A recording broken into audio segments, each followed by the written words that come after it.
Nobody's actually self-taught, especially not him. The fact that he just claimed, yes, I'm self-taught is insane. Yeah, largely, but also I had a couple of piano teachers and yeah, they didn't teach you anything though, I'm sure. Just a couple of piano teachers.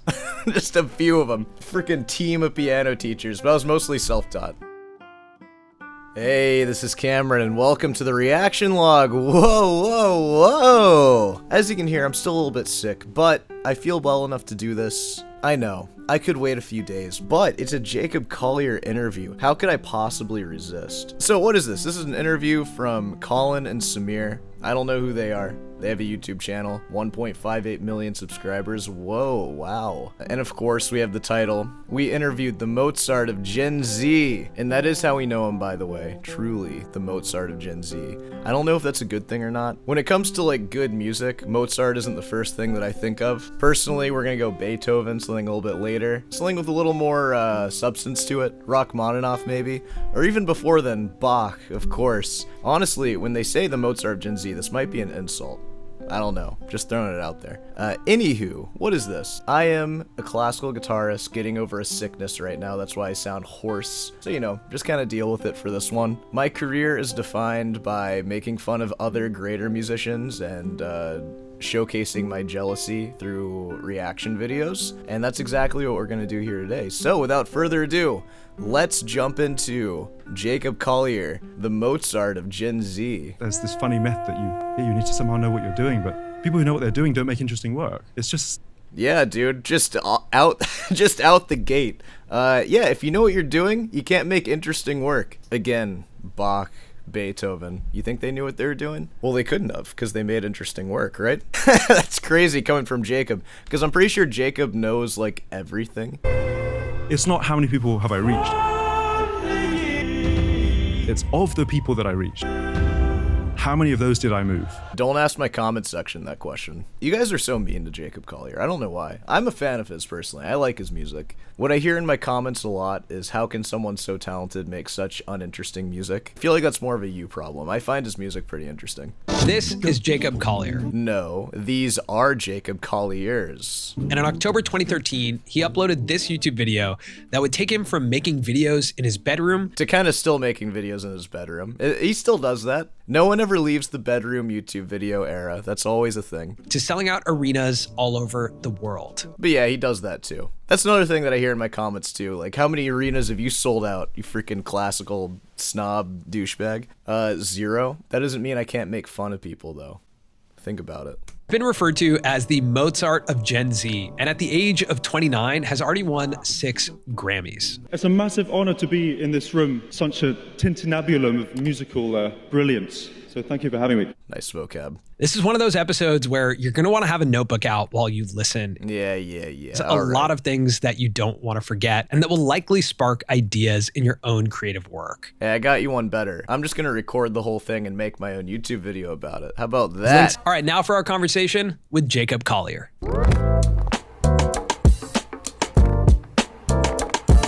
Jacob Collier, welcome to the show. How's it going? Oh man, dude, that sweater looks like my freaking back hair when I take my shirt off. My lord, that thing is fuzzy. It's good to see you too. It's going great, man. I'm really excited you're here. I've been so excited for a long time for this. You're obviously here. We are all psyched about this happening right now. We actually met at a YouTube event. We did. Brandcast. Dude, Jacob does not remember this. He's like, we did. Yes. And we had a great conversation backstage. Yeah. I remember just... Yeah, definitely. It was so impactful. Wow, that guy is so great to talk to. I felt the same way. And then you... Dude, I love imagining he just doesn't remember that at all. I felt exactly the same way. No, you were great to talk to. And you performed Somebody to Love, and the crowd went nuts. Like, it was like I was emotional. I felt like I had the chills. I didn't know what to do with myself after this performance, but I did know what to do with myself, which was to go out on stage and deliver some data and insights about YouTube advertising. Our vibes were completely different. But it was great though. It worked out fine. It was wonderful. Your journey does start on YouTube. True. As all modern artists does, starts on YouTube. What other option is there, honestly? Freaking going outside and playing for people? Heck no. Watching a documentary about you. Oh, no. on the BBC. Oh, cool. Which is one of the first times we've had a guest on the show where I could actually sit and watch an hour-and-a-half documentary about the guest. Oh, man. Jacob Collier has a BBC documentary? That is such a huge honor. Oh, my God. He's chilling with people like Julian Bream and John Williams with a BBC documentary. Man, maybe we need to watch that. I kind of want to rewatch those old guitarist documentaries, too. Maybe we will someday. Yeah. And it was phenomenal. But there were 2 quotes back-to-back in the documentary about you, spoken about you, that I thought were really interesting, that sort of speak to your origin. The first is from Chris Martin, and he's talking about how he came across you for the first time, that he puts on this playlist basically to go to sleep. And all of a sudden he hears this one. And Jacob's music was great for that. Puts you right to sleep. Finds it amazing. Turns out it's you. And he thinks to himself, he must be from the 16th century. that's the first thought about hearing the music. Yeah. That's quite the compliment. Is from your mom. He really was born at the right... Whoa, that's Jacob's mom? I don't know, guys. I think we need a DNA test, Ren. I don't believe you. I don't believe that for a second. There's no way that's Jacob's mom. They look nothing like each other. Dude, even down to the clothing, my lord.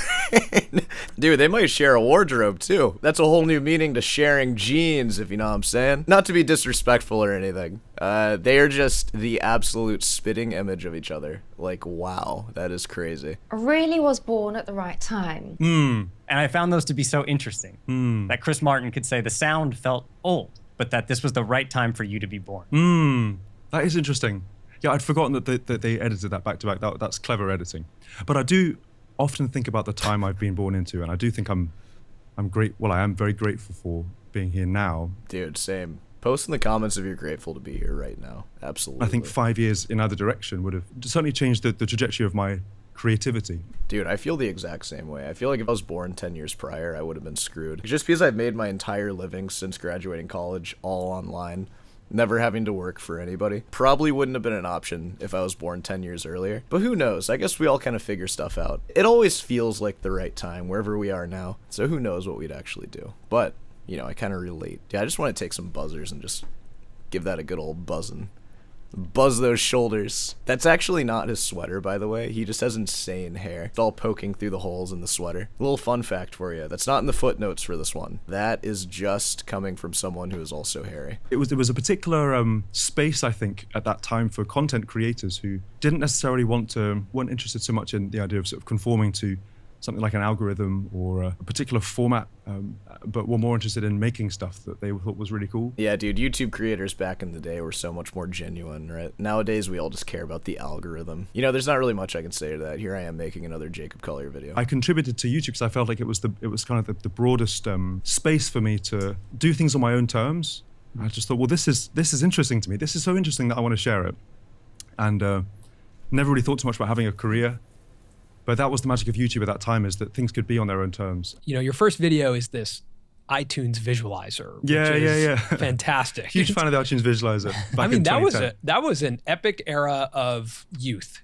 Like, to put on a song and just let the iTunes visualizer I loved entertain it you. so. Oh, God. How old is Jacob in this? Okay, this is 1 year ago, so Jacob's 30 right now. It's funny the difference that only 3 years, because I'm 27 right now. I don't freaking remember the iTunes visualizer. I never used that thing. I had an iPod Nano. That's how I listened to music always. No computer. I used like the family computer, and never would I ever listen to music on the family computer. So even just 3 years, it makes such a difference. It was an amazing era. I'm surprised there's nothing quite like that right now. There really isn't. That everyone but can I don't know if access. we have I don't know if that's enough stimulation for the present moment. Yeah. Oh, yeah. God, all these freaking people in their 30s, they're always like that. Oh, the kids these days, they get too much stimulation. It doesn't matter how old you are. It's the people who are 3 to 5 years younger than you. You look at them and you're like, you need too much stimulation. I don't care when you grew up. Your attention span was always bad. You were always procrastinating. You were always doing something else, something that you shouldn't have been doing. Yeah, I don't know. I'm sure we'll talk more about it. Right? Yeah. But you took a screenshot of your video, Don't You Worry About a Thing. Yeah. You took a screenshot when you first posted it that said no views. Yeah. Why did you take that screenshot? I was just so proud of it. I was so proud of it. I thought, this will hopefully not have 0 views in a few days, and maybe have like 100 or 1,000 or something. Or maybe he somehow knew it would have more views. I mean, if you're Jacob Collier and you post stuff that's of the quality of Jacob Collier, How long can it have no views for, really? It's not like it's some nothing video of his wall that he filmed or something. Actually, the reason I made my first video was because there was a concert in my school called the Sound Image Movement concert. And in order to be in the concert, which was like super cool and everyone wanted to be in the concert because it's just rad, you had to have a video. I had plenty of music, but you had to have a video to play with your song. So I thought, well, I have to make something to look at. Wait, what? What kind of school is this? That was never a requirement in any schooling I went to. What? Most fun thing to look at that's the easily sourceable. Oh, it's iTunes. It's the iTunes thing. Because you can just press the button and turn on this app and out it comes. So I printed out a bunch of that, and then I chopped it up and organized it around my song and put the video up. But I wanted to make split screen videos because I wanted to show the multitudes of what was going on in my head and in the process. So I remember asking a teacher, hey, do you have any ideas about like multi-camera software? And he sort of said, well... What kind of freaking privileged school are we talking about here? If you asked a teacher from my high school, he'd be like, what? What are you what? Well, we have this program called Final Cut Express here at school. And I said, was there any way I could take it home? Because I really want to just go ahead and make stuff. No, Jacob. It's a software. It's not a tangible thing, Jacob. It's not something that can be held, Jacob. Unfortunately, I can't do that for you, Jacob, because it's a school policy, Rob. Because it's impossible. It's impossible, Jacob. All right. I know. I know. But, you know, I really hope that you figure out a way to get your hands on it. And fast forward a few weeks, I went into his office for something else.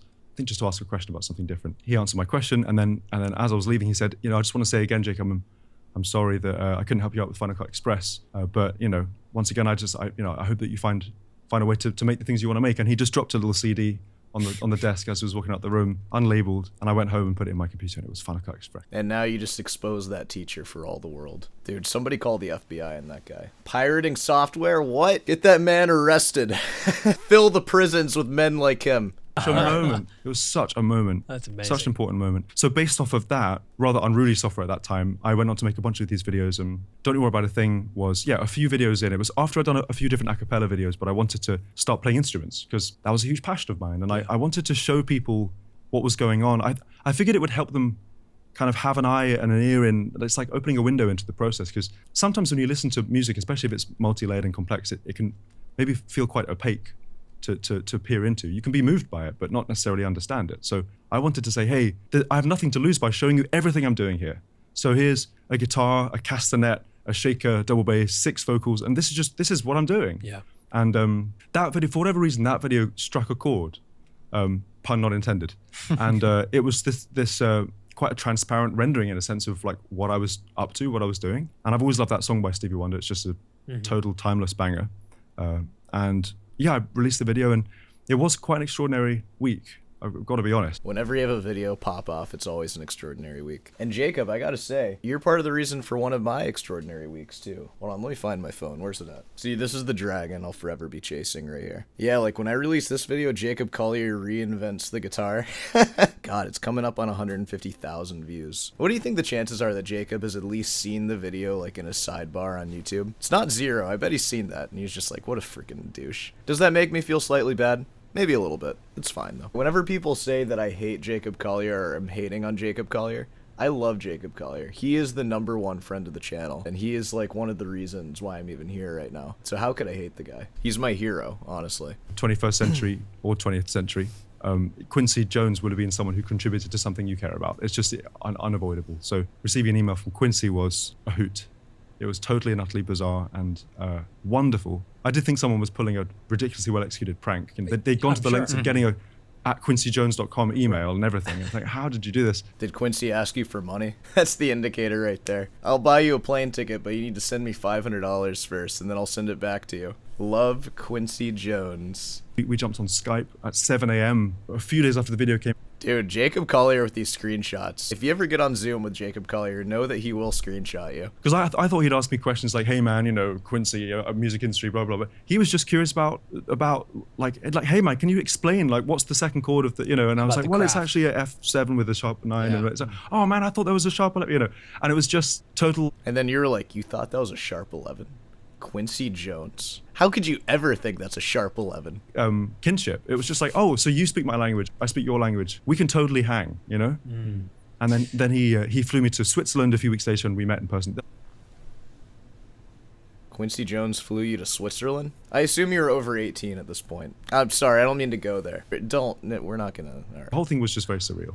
Yeah, it is surreal. I think as like artists and creatives, we talk about this quite a bit on the show, but like the ultimate validation as you go throughout your career is you want to be respected by your peers or people that you look up to. Yeah, that's a tough one for me. That can certainly be one of them. The other validation is making everybody upset. That's a pretty good one too. It's like one of the greatest forms of encouragement. And that to me, when I hear that story, that's a pretty early shot of validation to receive. Right? True. Like they were very mini for us in our career. Like you go a little bit and someone says like, "Hey, that was a pretty good video," and you're like, "God, oh really? I guess I could keep going." You know, right, totally. You need these like little boosts. I've had that exact same thing. It's like the opposite though, where it's like, I hate this video. This video sucks. Delete your channel. And it's like, oh, a reaction. I should keep going. Okay, nice. So, feel free to post comments like that. I always welcome them. It's an impact. It really has a massive impact. Yeah. Or that feeling just that you're not alone. Like you said, speaking the same language. Yeah. That was, I felt, do you know what the feeling I felt with Quincy was like a deep relief.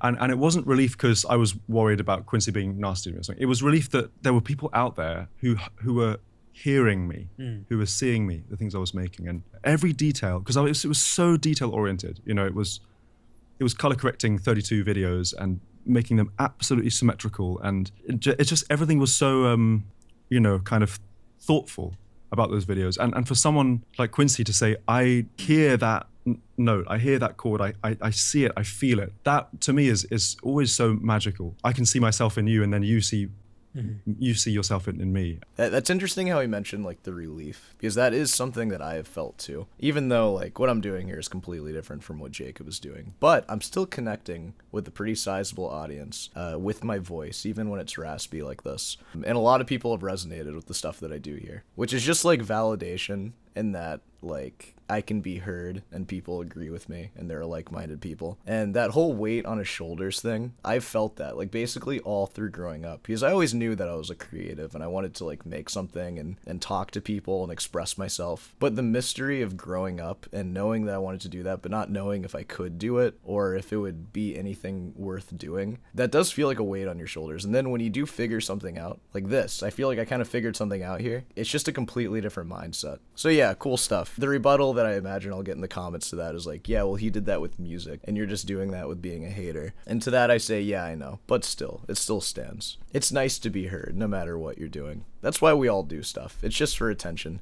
And you're self-taught, correct? In Yeah. music? Yeah. Yeah, dude, you only went to the frickin' London Conservatory for Music. You're self-taught, bro. Okay, I don't believe that anybody's actually self-taught in the age of the internet, especially if one of your parents did music too, like his mom is some violin professor or something. Nobody's actually self-taught, especially not him. The fact that he just claimed, yes, I'm self-taught is insane. Yeah, largely. I had a few teachers along the way. I mean, technically, out of my 15 or 16 years of playing guitar, 7 of them I was self-taught. The first 2 and then 5 of them in between my bachelor and master's degree. I would never ever say that I was self-taught. Even from the very beginning, my dad, it was his guitar that I was playing and he printed out tabs and showed me how to read them. And he was better than me when I first started. I quickly surpassed him, of course. Guitar was not this foreign thing though. I grew up around it. Jacob grew up around music. There's no way you can call that self-taught. It just isn't. But whatever. People love claiming self-taught because it somehow makes you better than everyone else. Like Jimi Hendrix, self-taught. Tommy Emmanuel, self-taught. BS. There's no way that that's true. But self-taught. All right, self-taught. But also I had a couple of piano teachers and sort of... Yeah, they didn't teach you anything though, I'm sure. Just a couple of piano teachers. Just a few of them. Freaking team of piano teachers, but I was mostly self-taught. Thoughtful teachers who explain concepts and move it. But fundamentally, yeah, until I was about 17, I was a lone voyager. What? I can't believe he's claiming that right now. His mom is literally a violin professor. I remember being 8 years old. Well, I remember being 2 years old and my mom saying, hey, here's a violin. Because my mom... Self-taught though. My mom didn't hand me a violin. She didn't do that. I don't even consider myself self-taught. My dad didn't even hand me the guitar. I had to ask for it. Self-taught. An incredible violinist. And I played violin for 2 years. Just randomly? No one taught you? Your mom didn't show you anything on violin? She just handed you a violin and you just piddled around for 2 years not figuring anything out? There's no way that's true. She definitely taught you something. You're not self-taught. All right. 2 to 4. And when I was 4, I said, I'm giving up. This isn't the right axe for me. Yeah, I mean, with no instruction, like, violin's a complex instrument. How do you even figure that out without any teachers? Giving up music, but it wasn't lighting me up. I think it's because I was maybe too impatient. with a violin, you have to work for many years before you can make one note sound good. But for me, I wanted to poke at piano or hit a drum and have it go bang and feel that feeling and be able to sit and dig into something that was more tactile for me. So, and my mum has always been totally chill with that kind of thing. I remember being 8 years old and my mum saying, you know, would you like piano lessons? And I said, no, not really. And so, that's fine, no worries, it's fine. No way. You weren't my kid, I'll tell you that. Dude, if my kid said no to guitar lessons, there's no opportunity to say no. It's like, hey, here's some guitar lessons. Under my roof, you're a guitarist. You can either take lessons or you can run away. And you know what? You should run away if you don't want to take lessons. This is how I'll treat my children. I'm just kidding, by the way. I'm not actually like that. But, you know, music lessons will be important, though. I think they'll be on the same ground as math and science and reading and all that. You know, I didn't like doing math when I was a kid. I still did it, though. Still had to do it. My kids are going to hate me. I think that was one of my greatest blessings. Personally, for me, I think is that I wasn't pressurized into not under my roof, Jacob, to doing that stuff. I think that makes you much more connected to the craft, whether it's music or like Colin is fully self-taught when it comes to editing. And I went to film school and I learned how. Yeah, what a waste of money that was. Colin learned it all on his own. To edit in a certain way. But when I would watch Colin edit, he would do things that were very intuitive. Yeah. What he means by that, he'd do things that were just like wrong, kind of, but still work, barely.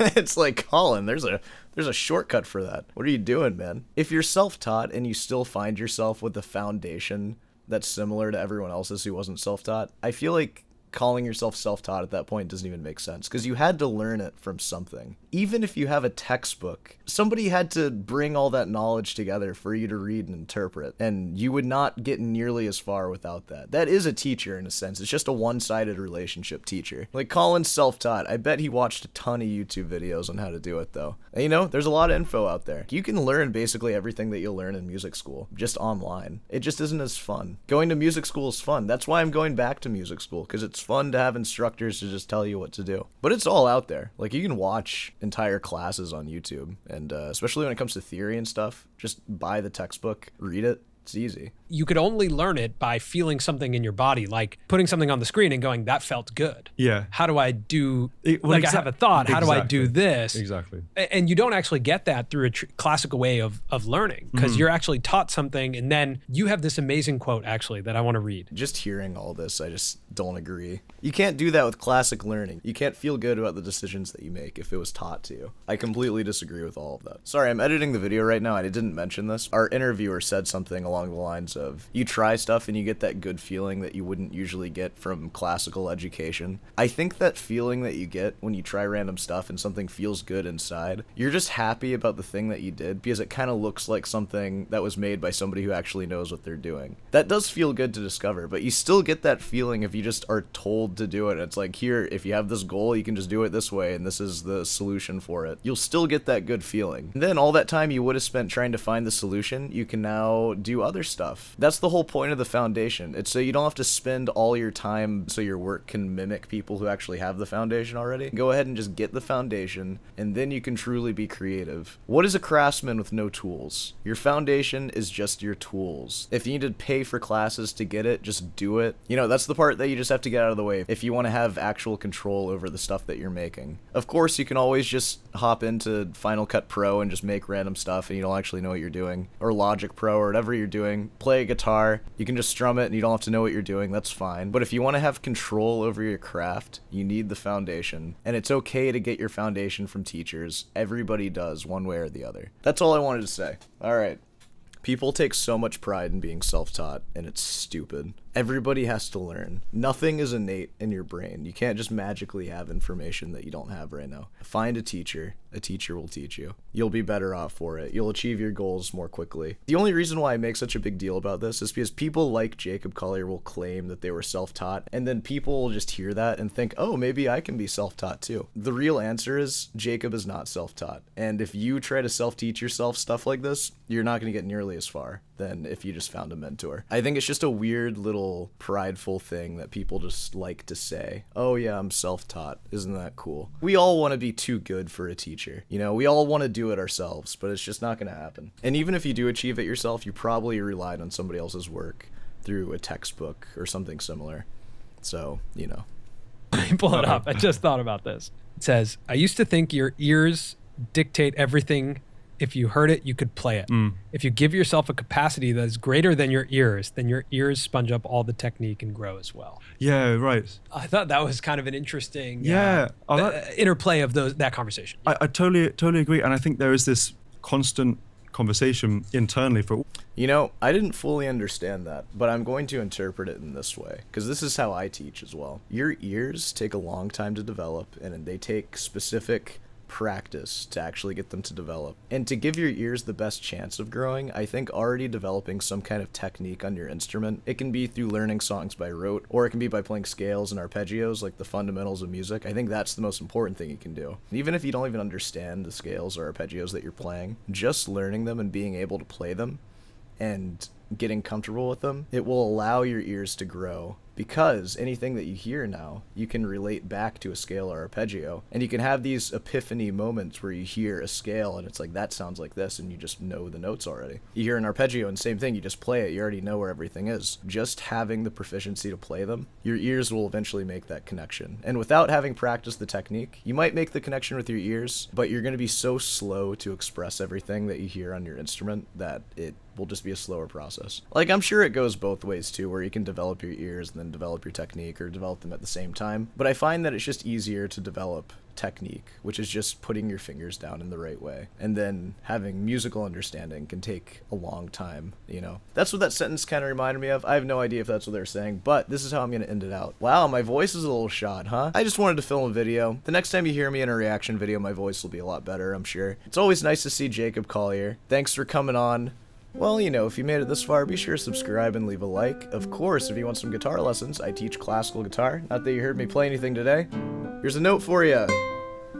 This episode is brought to you by C. C for Cameron. C for the common folk. Type in the comments, what does C stand for? Thanks. Of course, if you want some classical lessons, send me an email. I'm fully booked right now, as you know, but go ahead and introduce yourself. We'll see if it's a good fit. Of course, head on down over to Rootin's Delight for some merch. There's a Patreon, all that stuff. I think I'm going to be adding some new videos to the second channel, so be sure to check that out too, perhaps. I haven't added them yet or anything, but I have some ideas for stuff. We'll see. I'll explain more in the second channel, probably. Alright, I'll see you in the next one.